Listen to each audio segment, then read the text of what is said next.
Mailbag. Question numero uno. Connor McDavid became the 5th fastest player in NHL history to score 800 points. In terms of records, everyone is focused on Ovechkin trying to pass the all-time goals mark. But what does that feat by McDavid mean for where he could ultimately finish? That boy good. Sounds like it. That boy's really good. Yeah. We were just looking up the the stats and who he's ahead of, and some of these names that he's already beaten out: Steven Stamkos, Alex Ovechkin, Patrick Kane, Sidney Crosby.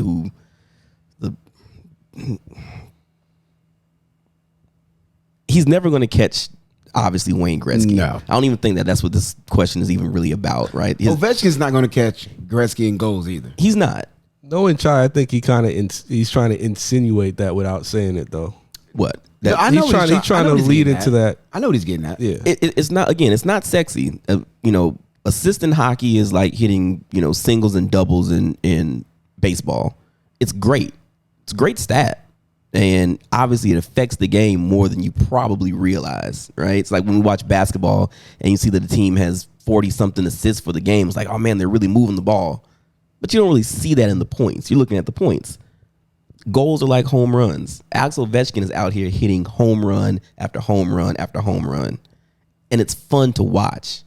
And he's racking up these points and scoring goals, especially in an era where the goalies are the same size as the net. Yeah, no. Right. So what he's doing is honestly, it's a crazy feat, and I think maybe it's a little bit more to talk about because of that. I think it is harder right now in the NHL to score goals than it was back when Gretzky was doing it. And it's not a thing. It very much is much so harder now. Yeah. The game is much more closed off. Mm-hmm. It used to be a very wide open game. I'm going to make contradicting statements right now. First one, I think points, particularly assists in hockey, are a little less fun because you get the hockey assist. Mm-hmm. Literally, it's called a hockey assist where I pass the pump passes the unk, you score. Mm-hmm. In any other game, I don't get on the stat sheet for that, right? If it's basketball, only he gets the assist. If it's, I don't know, whatever other, it's like a soccer, assisted tackle or something. You jumped on the pile. Kinda. It's like, dude, like you were a whole extra motion away from the goal being scored, but in hockey that counts. So maybe that's why it gets diminished a little bit. But now I'm going to contradict myself and say it also says that you are around a lot of scoring. You could be scoring yourself, but you're around a lot of scoring. And to me, Ovechkin's a shot chucker. I'm sorry. He is. I'm sorry. He's a shot chucker. He's a volume shooter. Like, if you shoot enough, you're going to score enough. He's that old white guy in the rec league that just takes every jump shot. Literally. He's the rec league chucker. Now he's a pretty good shooter. You leave him open, he's draws in it. Right. But he's not creating his own shot like that. Like Ovechkin's literally just shot chucking. And it doesn't diminish his accomplishments, but it's like, dude, you also just shoot a ton. Yeah, you're good at it, but also you just shoot a ton. So to me, and this is what I think Charles getting at, the McDavid feat should be talked about more than Ovechkin chasing the great one's all-time goal record. One, he's not going to get it. Let's just stop. Like, this isn't Kareem's all-time scoring record where it's like, we don't think anybody will ever get there, but it's kind of possible. No, like you're not catching Gretzky. It's virtually impossible. Unless they change the game, you are not catching Gretzky. Or unless you are the LeBron of hockey and you get to you play so much longer than everybody else and you're an elite scorer, it's like the only way. Mm-hmm. And it's very hard to do in hockey. Hockey's a very physical game. So physically it's hard to do what LeBron has done in hockey. So I'm with y'all, and I think that's what he's getting at. The McDavid feat, to me, is a bigger deal than Ovechkin chasing the great one. Okay. Gotcha. I don't watch enough hockey to comment on it, but I think if he does stay on this pace, at least the worst thing can happen is him being a Hall of Famer. Oh, I mean, he's locked in Hall of Fame. Yeah, the only thing he needs at this point is a chip. Yeah, he hasn't won a championship, but other than that, I think he's on a pace to be top 5 all time. Like the kid is nuts, man. Like McDavid is just different. How many years has he been in the league? He's 26 right now, which is stupid young. This is like his. He's already a Hall of Famer. bro. At Like 26? he's that good. Yeah, Like he's been in I the league since showed he up was like 19. this first overall draft pick. He's like, 8 years in. bro. Like he's like Connor McDavid is literally. He's like a LeBron. Like I was expected to be this guy. I showed up and day one I was this guy. He's been great since he first touched the ice. I think that he might comparing him to LeBron. It might actually be good, a good way to put him, because I think I've mentioned to you before, like if that Oilers team, they underachieve so much. I know we joke about like the Maple Leafs and everybody. That team is very talented. Like he's got Draisaitl on that They're team top heavy. They don't have depth. I feel like that team still has enough talent to do more than what they've done in the past years, though. Okay, you can make it. You know what I'm saying? Like him and Draisaitl together are a nice 1-2 punch. But also, I would argue, yes, you could say they've underperformed, but I would also maybe say that their style of play is very open because of the way Connor and Leon play, to where their goalie ends up having to be really, really good, and they have not had an elite goalie. Okay. Like, honestly, when they get in the postseason, I'm like, yeah, they're going to score, but they're also going to give up a bunch of goals. I will never forget that game against Calgary last playoffs. Refresh me. It was like a 8-9 score, like in a playoff game. It was like, what is this? It's like, dude, is it open net the whole game? Like, what are we doing? Hey, man. You don't remember that game? It was like 8-6. It was like something crazy. And like, this is the playoffs. What are we doing? I think I vaguely remember. Yeah, so. But yeah, I got you. Yeah, fair enough. All right. Mailbag question number 2. The Vegas betting favorite for the first pick in the draft is now Will Levis. Just trying to piss me off. Did you plug like a Super Saiyan sound into the sound? I got something for it. Just Piccolo just charging up the whole time. Yeah. What do you think that means the Bears are going to do? I'll leave this one to you, Pump. The Bears are going to trade the number 1 pick. I mean, that's what they're going to do. The Bears are locked in. They've already said that they have to be blown away to trade Justin Fields. And to get what they want, which is a lot. Again, the Bears have so many deficiencies at every level on that football field. And the one thing that they're sure on is what they have at quarterback. So we don't need a quarterback. There's the guys that they want on the defensive side of the ball are going to be there at pick 2, 3, or 4, whether that be Will Anderson or Jalen Carter. They're going to be there. So at that point, who wants to come up here? And it's going to cost you, right? There's a whole bunch of teams right now that need to draft the most important position on the football field, which is quarterback. Yeah. And if that's Will Levis, or tomorrow it's going to be Anthony Richardson, or tomorrow it's going to be Bryce Young. We got to talk about that. Then, yeah, the Bears are going to trade that pick, and they should. Now, is it going to be Will Levis? Sure. If whoever that team is just wants to piss off Aaron Williams II, cool, go for it. You know what, though? You should be glad that the Bears are locked in to not drafting the next mixed trip. You know now for certain. You came a long way. Yeah, like they're doing themselves a favor by not buying into that nonsense. I hope. I mean, at the time they took Mitch, they didn't really have anything anyway. So it's like Mitch Tribb was an upgrade to what they had at the time. Was he though? Yeah. Was he though? Yeah, he was. No, it wasn't. Nah. Mitch, if you look at whoever the Bears quarterback was that year, doesn't matter, bro. It was an upgrade. Go get the best left tackle. Like there's no way. No, listen, they shouldn't have taken him at all. I get what you're saying. We're not going down that road. Right. But yeah, no, you trade that. You trade that pick to the Colts, to the Texans, whoever wants to come up to 1, you trade it. I think they're going to be the Jets of this draft, because the Jets, they had a great draft last year. They acquired a lot of players that produced this year. Breece Hall if he stayed healthy, he would have won Rookie of the Year easily. Sauce Gardner won Defensive Rookie of the Year. Garrett Wilson actually won Rookie of the Year. So I think that the Bears are going to actually have a smart, efficient draft. I hope so. They're going to trade back as much as possible. I think they might have 2 late first round picks when it's over, it's all said and done. And they won't be the stupid team at the top, just pulling the trigger on a Anthony Richardson or Will Levis. Yeah, I'm actually excited for the Bears, man. They're gonna load up on talent because, like you said, Pump, there's too many holes to fill to lock in on one guy. Yeah, you gotta make this pick make you more picks. So they'll play it smart. All right. Mailbag numero tres. Miami is the first school to be put on probation due to NIL infractions. What are your insights and thoughts? Does everybody know the circumstances? I don't. You gotta fill me in on this. Okay. So Miami women's basketball has been put on a quote unquote probation for the recruitment of the Cavender twins, Haley and Hannah. If you don't know what the probation is, they're paying a $5,000 fine, like 1 comma 3 zeros. Mm-hmm. They're paying 1% of the women's basketball budget,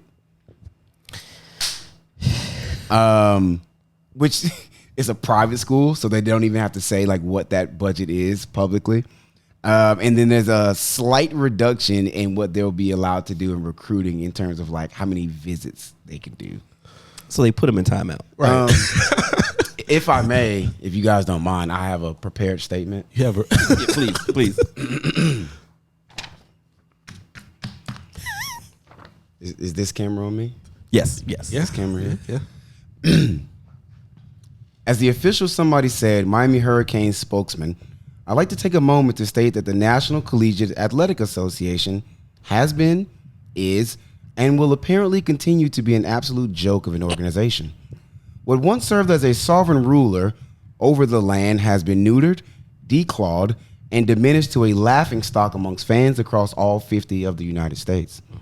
In your latest dog and pony show, you've walked away yet again with nothing but your tails tucked and the stench of failure. Not too dissimilar to your witch hunt into the University of Miami Athletics program in 2011, where you spent an exhaustive amount of money on travel, legal fees, and overpriced lobster tail dinners in South Beach. You've once again wasted money, resources, and an innumerable amount of time investigating the Miami Hurricane program to find absolutely nothing. In your own words, you stated, and I quote, the investigation did not develop any facts directly linking activities around name, image, and likeness to the prospect's recruitment to or decision to enroll at the University of Miami.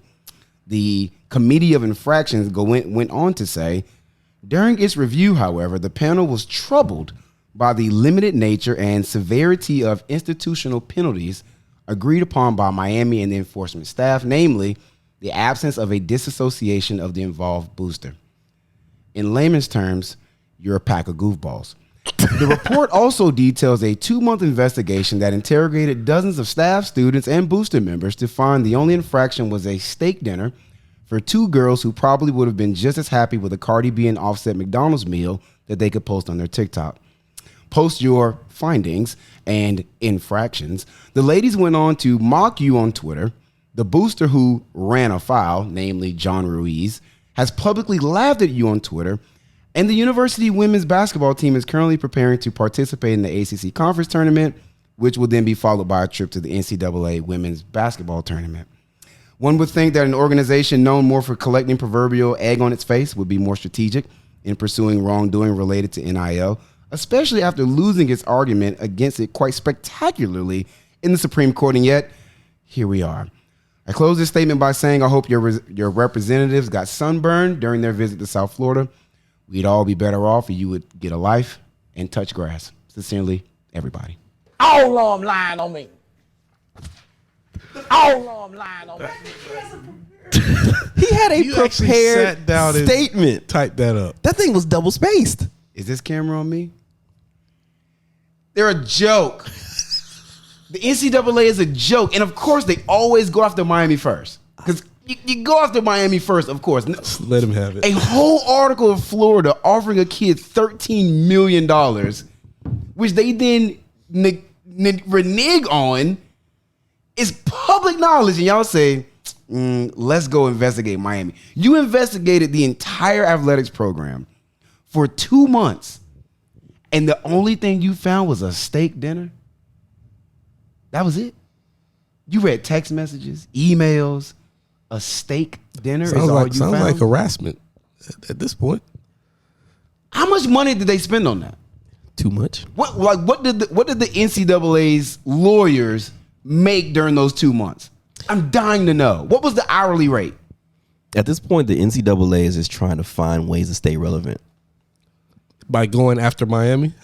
Is that a way to stay relevant? Come on. I mean, the NCAA is useless. We've talked about that. Breeze has mentioned that on so many different levels, how useless the NCAA actually is. So in a last-ditch attempt to try to have some kind of power or authority or whatever, well, let's pick on the one program that always does something wrong.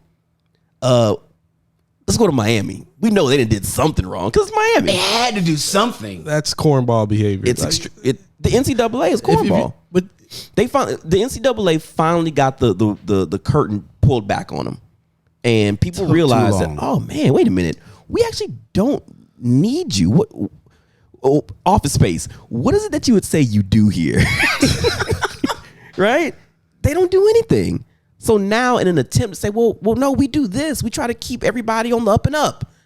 Look what Miami did. It's like this case that I read about. A guy broke into a lady's house and he jumped inside the window and hurt himself, and he sued the lady. So it's like you got caught. Yeah. Instead of admitting to your wrongdoings, you turn around and try to sue the lady. So I think the NCAA, instead of trying to fix things and make things right, to stay relevant, you try to investigate a program that's trying to rebuild, trying to fix the narrative over that program.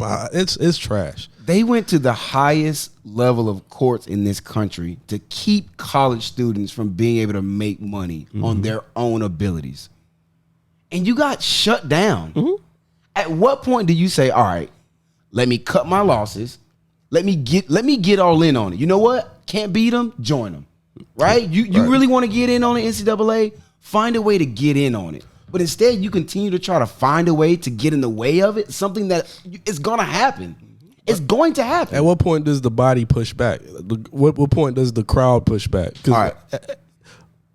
The NCAA is not as big as the people that make them money. No. So if everybody kind of lock arms and push back at this thing, I think that's the only way to make things better, because you really don't need the powers that be in the NCAA at this point. So I don't know if you guys have been like hearing the tremors and the rumors.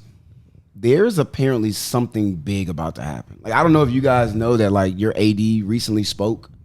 I saw and essentially he was essentially saying like the ACC needs to figure it out, and quickly.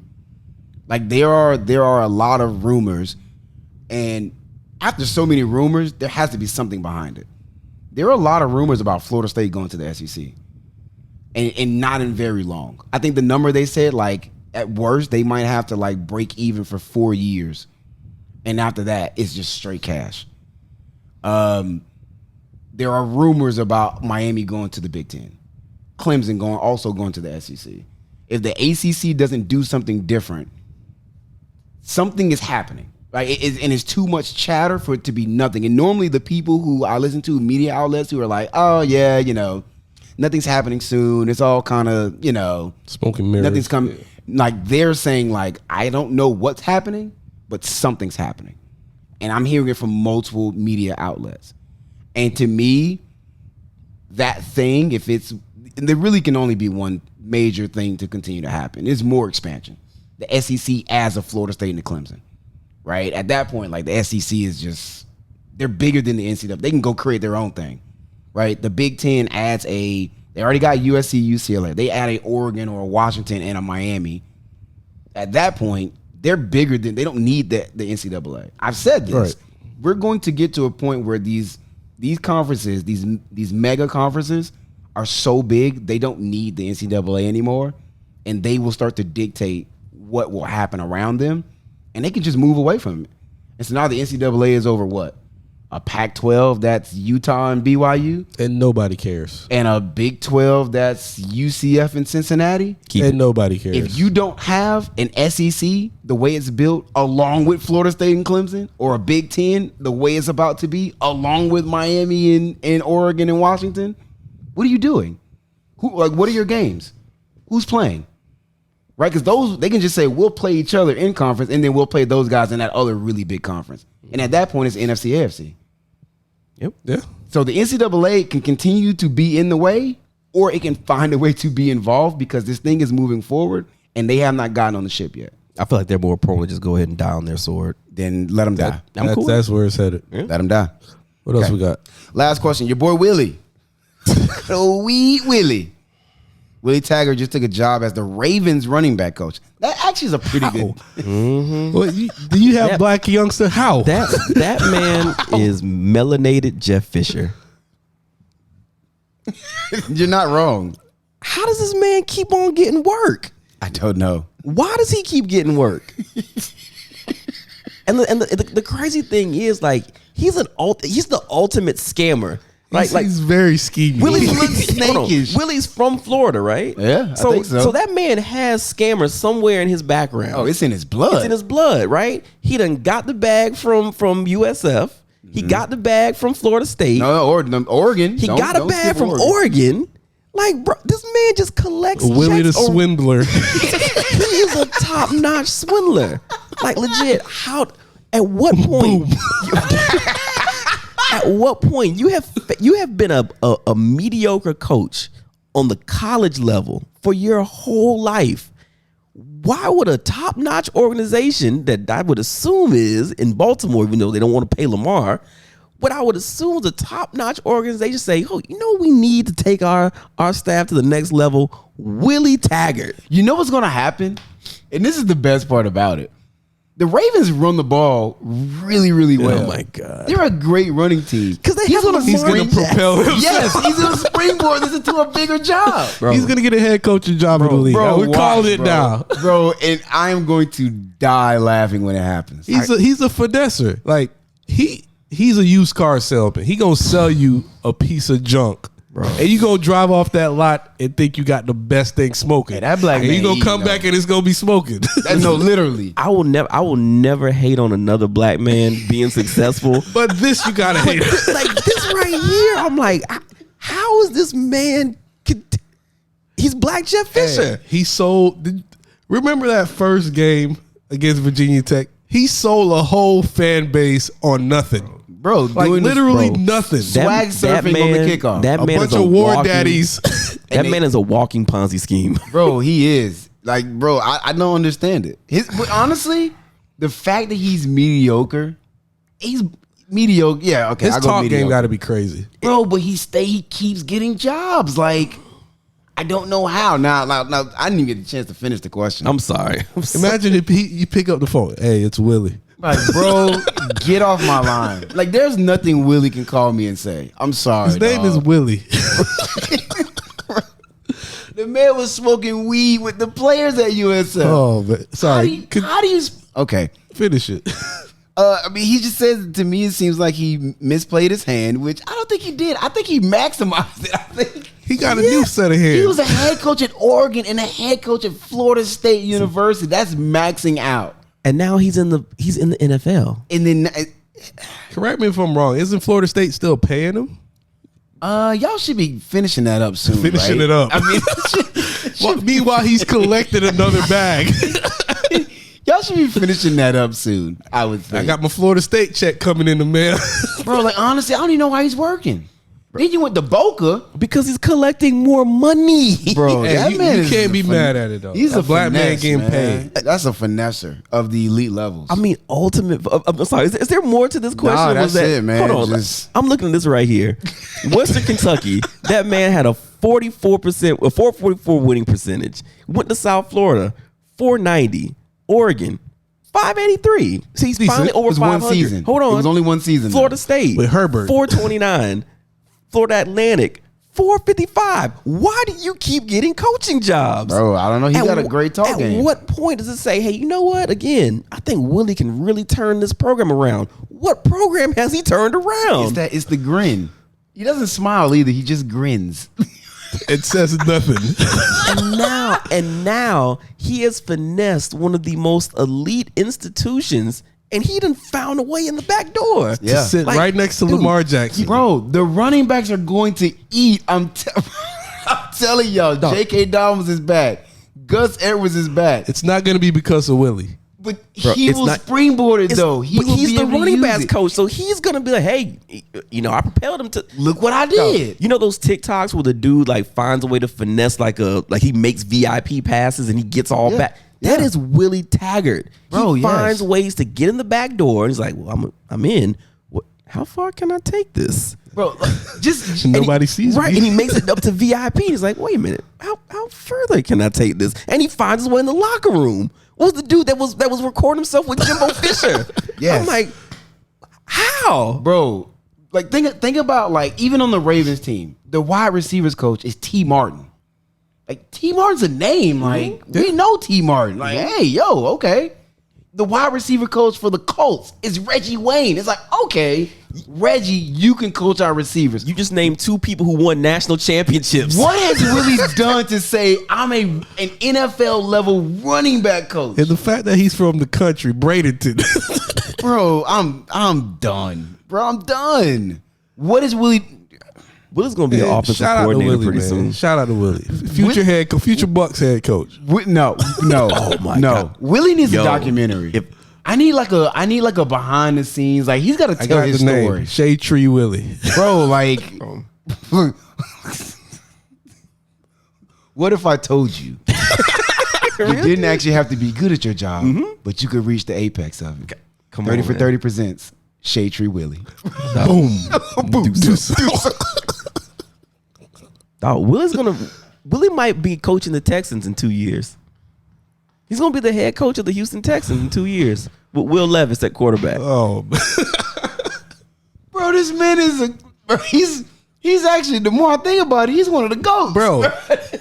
He was supposed to be going backwards. You left Florida State. You're supposed to go backwards. He jumped into the league. He went to FAU and stunk it up and then said, you know what? I'm ready for the league now.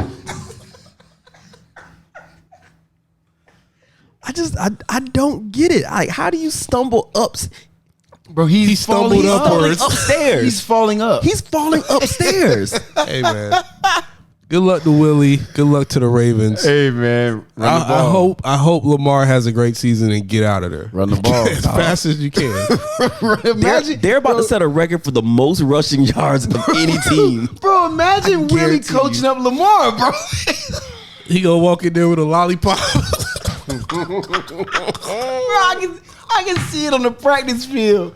He's breaking down the play with Lamar, bro. And I'm gonna be disgusted.